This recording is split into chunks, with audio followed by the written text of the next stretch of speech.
He's saying, you need to pay me these subsidies to keep these assets running, because otherwise you don't have energy security in this country.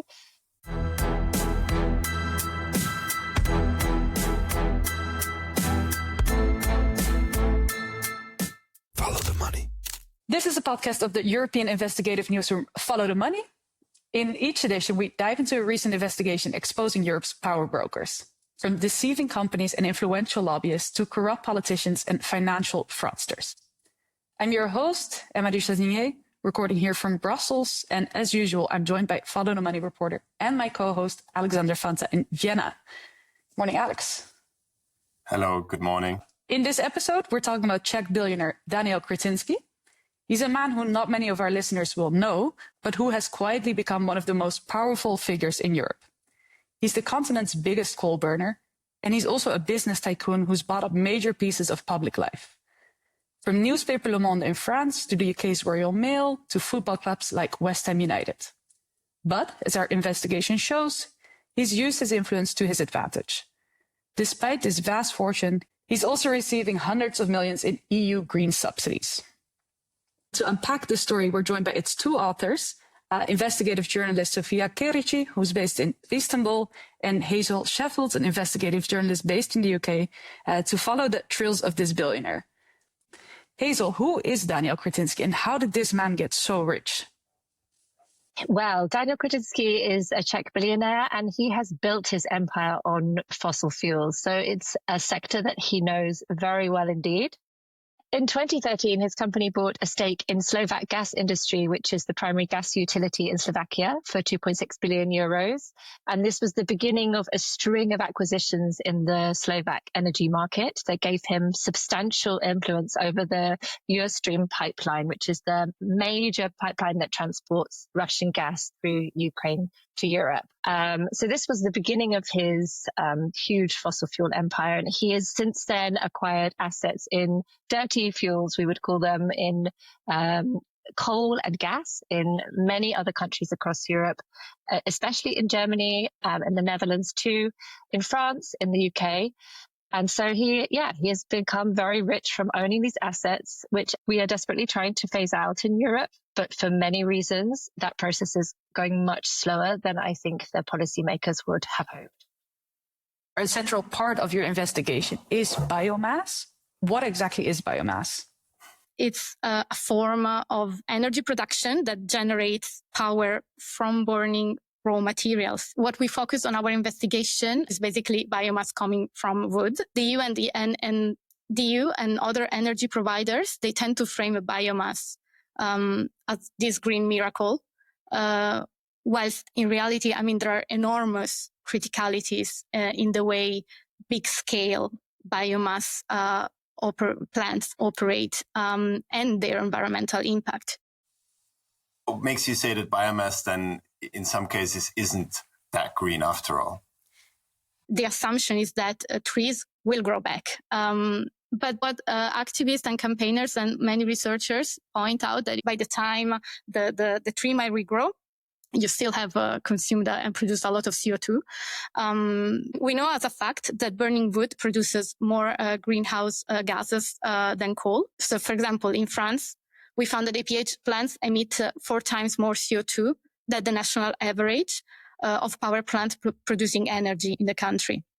There is really a lot of controversy around it.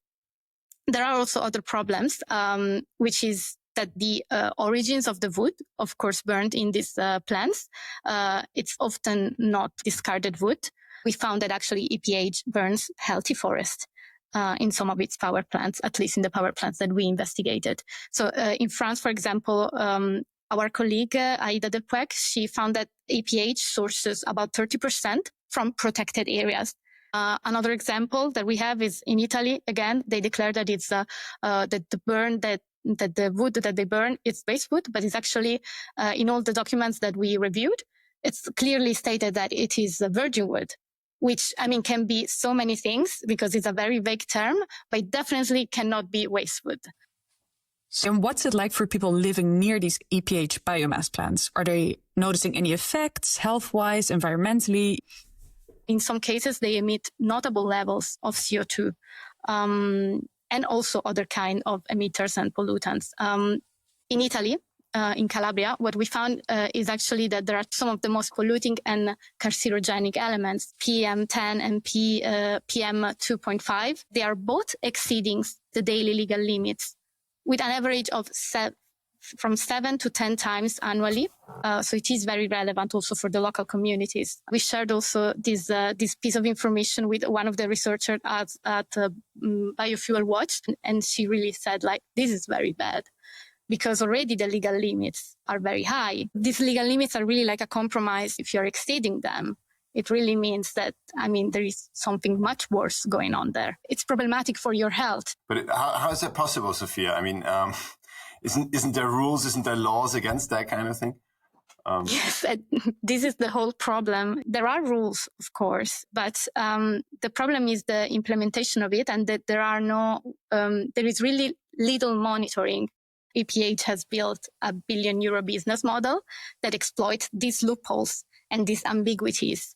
The ambiguities of this EU energy transition policy. The system is so very complex, and the supply chain lacks proper monitoring from public authorities. So what you're saying is your investigation really focused primarily on EPH, Daniel Křetínský's company, but you're saying that his way of going about biomass in reality is an illustration of what's actually going wrong at the EU level. Yeah, exactly. Within the energy sector, Křetínský isn't just active in biomass, he's also heavily invested in coal. Exactly. EPH is also one of the main emitters of greenhouse gases and the biggest coal producer in Europe. And he argues that the EU should stick to coal, actually, and delay its green targets. What's his logic in that sense, Hazel? Yes, so this was actually the starting point for our article on Follow the Money, because we got a rare glimpse into Křetínský's ideas around this earlier this year, just after the German elections. He wrote an op-ed, if you like, an opinion piece in a German newspaper. And he revealed his feelings about European energy policy. It appeared in Die Welt, and he asked Brussels to delay what he called unrealistic carbon emissions targets. So it was quite a long article, but in its essence, he was saying that Europe was neglecting its own prosperity in the name of its climate change ideology, and that Brussels needs a new strategy to reset its targets, to keep using gas and fossil fuels until particularly green hydrogen is cheaper. He's a huge proponent of green hydrogen, and also to invest billions in gas outside of Europe. But Hazel, I guess it stands to reason that he himself would profit quite a bit from delaying those targets. Absolutely, yeah. So one of the people I spoke to was a French biographer of his who described him as ruthless when it comes to business. So his first ambition is to make money, right? And that seems to be the thing to understand about Křetínský. He knows that Europe is already failing on the energy targets that it wanted to see. And perhaps he thinks the writing is on the wall, and it's simply pragmatic to encourage Europe to delay its targets and to pay him lots of money to keep his fossil fuel plants open. So it's very much not just the way that he views things, it's actually a strategic bet that he's doing here. Well, yeah, he bills himself not as a radical. He's not saying, climate change is rubbish. He's just saying this is pragmatic.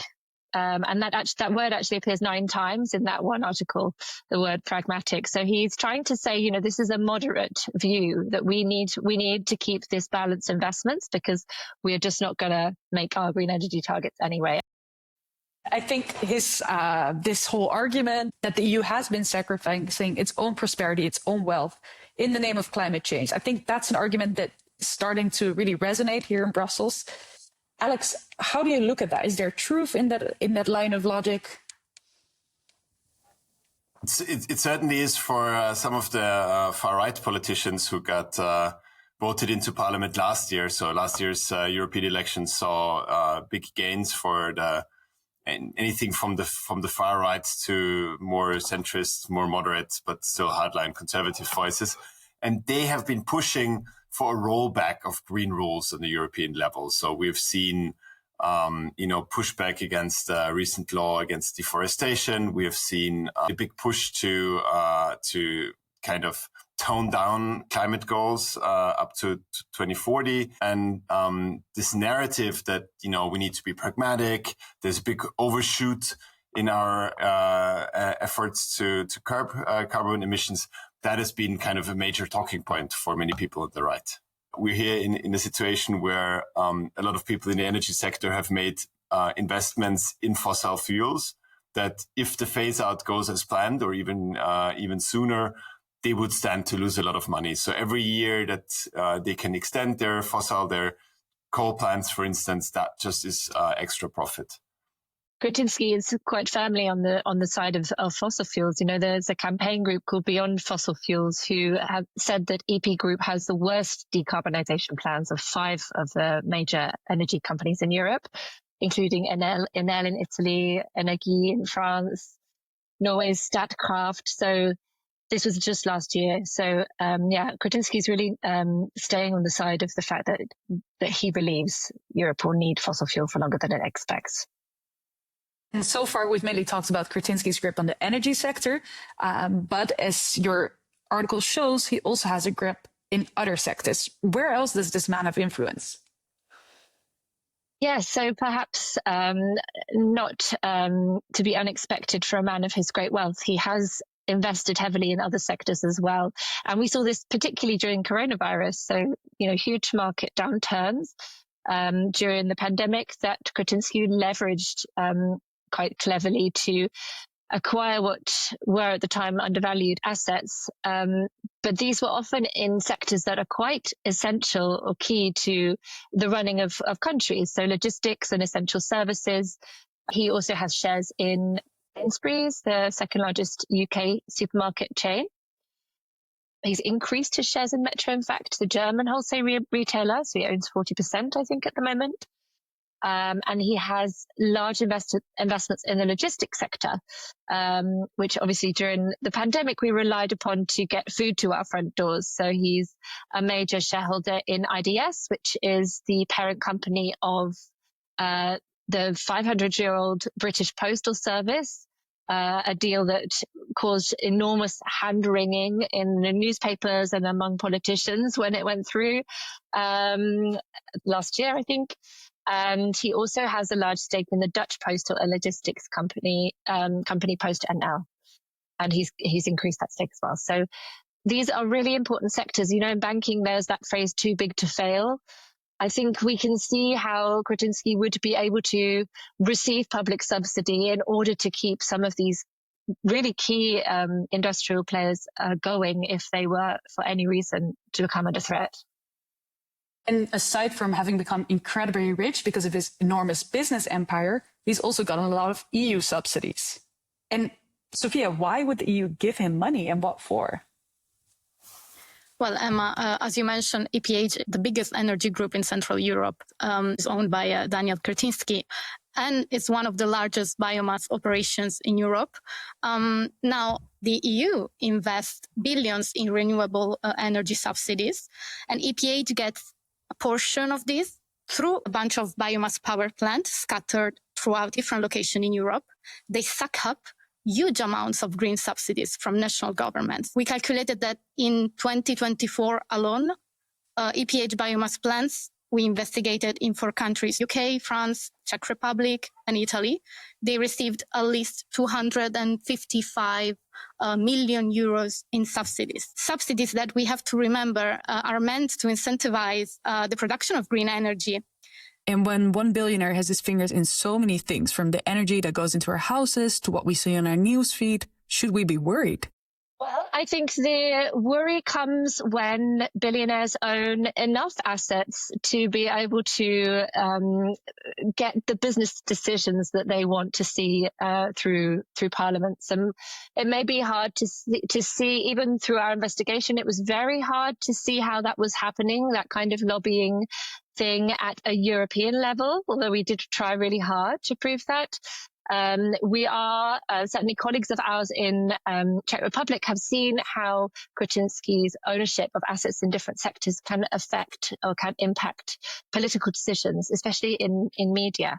Křetínský was for a while, his business was for a while a shareholder in Le Monde in France, but in the Czech Republic, the last July in 2024, when the Czech government was trying to pass key climate documents through a legislative process, Křetínský's media house published a coordinated campaign that actually forced the government to postpone these targets. So there were these articles in the press calling the energy deal the EU Green Deal, a green terror, green apocalypse, saying we'll pay up until we're green. And so in the end, the government kind of U-turned immediately and said actually that they were U-turning because of pressure from the media, and that they were going to postpone passing some of the documents, and some of them still haven't been passed. So we can see there how owning different assets can achieve goals that benefit other assets. Yeah, I think media ownership is really interesting in that respect, because it's quite often that when, a very influential billionaire with a big kind of diversified group of holdings starts getting into media, that it's a clear sign that there might be an ulterior motive that goes beyond, the interest in making money with the media business. So media is a portal of entry into politics. It's a form of lobbying that it cannot be sanctioned easily. So I think that it's quite interesting. I think everyone can draw their own conclusions from that, but it's certainly one angle to watch when looking at Mr. Křetínský. And Hazel, you mentioned before this line of arguing, like his businesses have become too big to fail.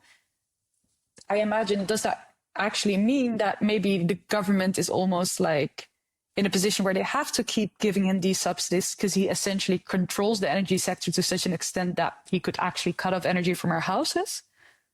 Who knows? It's certainly what he's arguing. In the Netherlands, especially, he's saying, you need to pay me these subsidies to keep these assets running, because otherwise you don't have energy security in this country. And we saw this also with his investment in Postal, that he's asking for subsidies in order to keep that business running. A key part of logistics, a key part of keeping parcels traveling in the Netherlands. So. I think he is betting that these businesses are profitable for him because they are too big to fail. All right. And that's where we'll leave it for today's episode. Thank you so much for joining us, Hazel and Sofia.